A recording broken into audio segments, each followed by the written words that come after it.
Hello everyone, welcome to another video on HKICPA Module 11 series, which is about financial reporting. This is actually a continuation of HKS 38, HKS 38 standard, which is about intangible assets. In my earlier video, I have explained what is an intangible asset, but in this one, I will be walking you through a very important question that you can actually or will probably see in your exam is about whether the company can actually capitalize their research and development expenses. This is a very hard standard in general to be met by a company, not in terms of understanding. It's a fairly easy standard compared to consolidation. So let's look at let's look at those. Let's look at the standard from the question from your exam perspective in this case. So internally generated goodwill, right? So the standard, actually the accounting standard just tells you right away, internally generated goodwill shall not be recognized as an asset. So actually, if you want, you can read these paragraphs here because this video is actually going to be about internally generated intangible assets. So there's a difference here. This is internal generated goodwill. This is internally generated intangible assets, right? So let's look at internally generated intangible assets, and that's where we will be looking at those research and development expenses at the same time. So paragraph 51, it says it's difficult to assess whether an internally generated intangible asset qualifies for the recognition, right? So what was the recognition criteria? If you haven't watched my video, I would highly recommend you to do that before you jump onto this video first, because it's important to understand what an intangible asset is and what are the requirements to be met before an intangible asset can be recognized. So the problems here with intangible asset is that identifying whether and when there is an identifiable asset that will generate expected future economic benefits, right? So identifiability is one of the criteria to be met, and it's one of the issues that companies actually will find it hard to meet. Then let's look at bullet point B, which is about determining the cost of the asset reliability.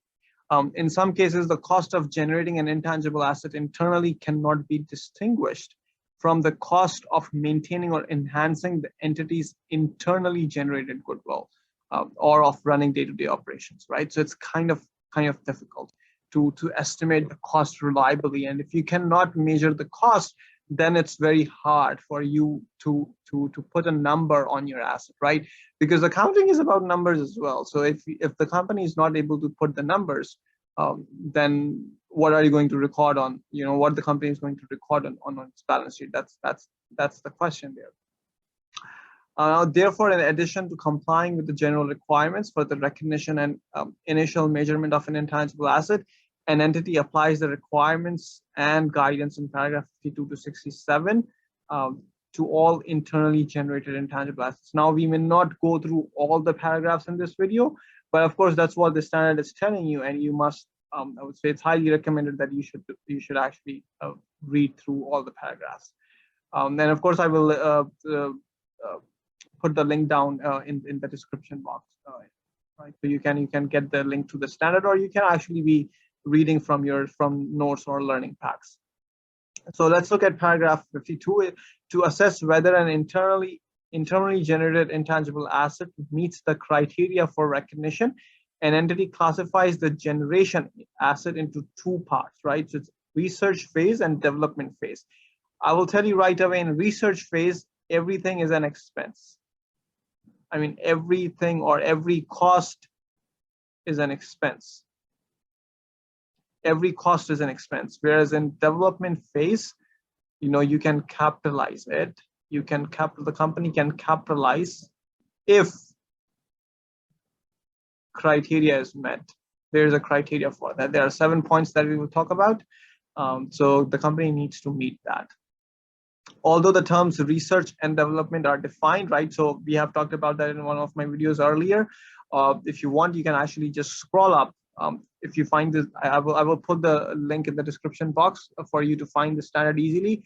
Just scroll up and you will find it's paragraph 8 or something You will have all the definitions over there. There's a whole section of definitions where they have defined research and development, right? Then the terms research phase and development phase have broader meaning for the purpose of this standard, right? So they are much more broadly defined. So we will see what and how they are defined. And they have given you the examples here as well, which is a very good thing. So in research phase, no intangible asset arising from research or from the research phase of an internal project shall be recognized. Expenditure on research or on research phase of an internal project shall be recognized as an expense when it is incurred, right? So any expense that has been made during the research phase of an intangible asset or producing an intangible asset, it will be expensed. It's not going to go on balance sheet. This will go on income statement. This will go on income statement, right? Paragraph 55, in the research phase of an internal project, an entity cannot demonstrate that an intangible asset exists that will generate probable future economic benefits, right? So it's telling you the reason the standard is saying that the entity is unable to demonstrate that research or that intangible asset in the research phase will generate probable future economic benefits, right? So there is no guarantee over there, right? There's no guarantee over there. Therefore, the expenditure is recognized as an expense when it is incurred. So it's telling you why cost is expensed, or I would say why research cost is expensed, right?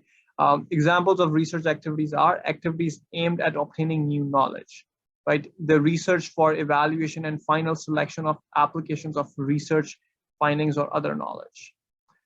The search for alternatives for materials, devices, products, processes, systems, or services.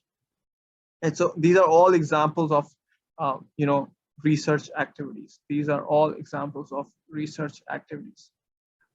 So basically trying to find out, in simple words, it's trying to find or develop new knowledge, right? So the company is trying to search for something unique, something important, something that could be helpful. Maybe it's helpful, maybe it's not. So that's why it's right. So for pharmaceutical companies, it's actually, you see, so this applies to pharmaceutical industry very much. They cannot capitalize research expenses, and their research expenses are huge. If you look at any financial statement from pharmaceutical companies, you would see a lot of research expenses. You will actually see a lot of research expenses. Then let's look at the development phase. This is where you would so in your HKICPA exam, they will give you a bunch of costs, and they will ask you whether it's what you will have to do is basically understand what is the research expense, what is the development expense, and that development expense can be capitalized, but research expense cannot be capitalized, and you will need to justify as well at the same time. If you would like me to actually make a video on how to attempt such questions, please let me know in the comments below, so that I'm aware that I should be making such a video for my audience, right? So let me know in the comments down below if you would like me to come up with an example and tell you how to answer such questions. So let's look at development phase. So it's an intangible asset arising from development or from the development phase of an internal project shall be recognized if and only if an entity can demonstrate all of the following, right? So there's this criteria which basically is telling you that all this should be met, not one of them. There are a couple of points here. If you look at it, it's A, B, C, D, E, F, right? So there are a couple of points there which all of them should be met, right? So let's look at the first point, the technical feasibility of completing the intangible asset so that it will be available for use of sale, right? So it should be technically feasible that the company is going to be finishing off this product and it will be available for sale or use, right? So in your case study exam, there should be evidence of that. So for example, maybe when it's going to be available for sale, So you can, and you can judge whether it's going to be available for sale within a year or within a 2 year, or what's the time frame, right? So that's an indication of it's going to be available for use or sale. That's the technical feasibility. You need to make sure that company will be able to complete the project on time, or there's higher chance of company finishing off their project. Then point B, it's intention to complete the intangible asset and use or sell it, right? So there would be some sort of an indication in the case study that companies intended to selling the product, right? So for example, maybe they would have a plan. The case study will mention briefly that the company plans to sell the product in XYZ store, right? So that's an intention, that company plans to sell the product at some XYZ place, right? So that's an intention. Intentions are a bit hard to judge because humans are humans, right? Intentions can be dangerous at times, and difficult to understand at the same time. But it's not going to be in the exam. You will see some sort of an indication in your case study. Bullet point C, it's ability to use or sell the intangible asset, right? So company will be able to sell or intangible assets. For example, there's a contract in place, right? So for example, maybe there's a contract in place already. That will tell you the company has a contract in place. There's a pressure, right? So if you look at it, all these points are very interlinked. So the ability to use or sell the intangible asset is another criteria that company needs to meet. Let's look at bullet point D. So bullet point D is about how the intangible asset will generate probable future economic benefits. Among other things, the entity can demonstrate the existence of a market for the output of the intangible asset or the intangible asset itself, or if it is to be used internally, the usefulness of intangible asset, right? So you need to understand the ability of generating future economic benefits from the use of intangible asset, right? So whether the company can sell the product, whether the company has market for that product or not, whether the company is going to use that intangible asset for its own use within company internally, and how that intangible asset will help company generate future economic benefits, right? So that's why it's a bit tricky. The standard is tricky for companies and places harsh requirements to record intangible assets. Then let's look at bullet point E. The availability of adequate technical, financial, and other resources to complete the development and to use or sell the intangible asset, right? So the company should have enough employees, enough financial resources to finish the project, and that's what you are going to look for in your transaction as well, right?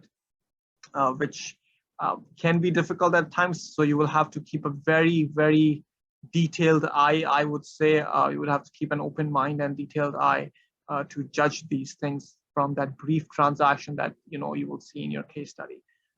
Its ability to measure reliably the expenditure attributable to the intangible assets, right? So this is very important. All of these points should be met before the company can capitalize the development expense, before the company can capitalize development expense, right? So all these points should be met from A to F.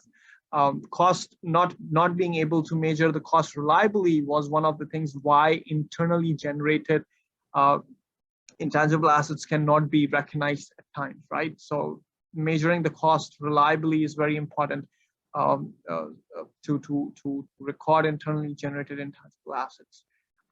Paragraph 58 says, in the development phase of an internal project, an entity can, in some instances, identify an intangible asset and demonstrate that the asset will generate probable future economic benefit.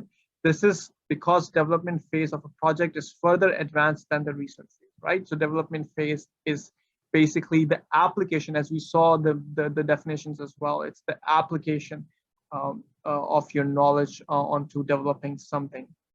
Right, so you have some examples here. Paragraph 59, examples of development activities are the design, construction, and testing of pre-production or pre-use prototypes models, right? So the product exists, right? So if you apply the product exists, potentially market exists, right? They are ready for testing. right? You will also be, you will have to look at, company has enough financial and technical resources to finish the project as well at the same time. The design tools, gigs, molds, and dies involving new technology, the design, construction, and operation of pilot plant that is not of sale economically feasible for commercial product, that is not of a scale economically feasible for commercial production, right? So these are all examples of development activities, companies trying to develop something, right? Paragraph 60 is about to demonstrate how an intangible asset will generate future economic benefits. An entity assesses the future economic benefits to be received from the asset using principles of HKS 36 impairment of assets, right? So that's a whole new standard that is being referred to in this case, which of course we haven't talked about that in this video. If the asset will generate economic benefits only in combination with other assets, the entity applies the concept of cash generating units, CGUs of HKS 36. So HKS 36 by itself is a different standard, and we will have to look at that separately. Right. So this is actually this. So this video has actually been about research and development expenses, research phase and development phase, and how these costs will be treated. In summary, research expenses are not capitalized; they are expensed out in P&L. And for development phase, if the company meets those 7 criteria above that we talked about, you can go back in the video and watch that to gain more clarity on that, right? So if the company meets all of that criteria, then those expenses could be capitalized and recognized as assets as an intangible asset on company's balance sheet, which will make company's balance sheet look good rather than reducing the profit, right? So that's the impact over there. And if you would like me to make a video on how to address those questions from exam perspective, how to address this specific question from exam perspective, please let me know in the comments down below. I hope this video was helpful to you. If it was, please give it a like, share it with your friends, and subscribe to my channel for more videos like these. Thank you very much for watching this video.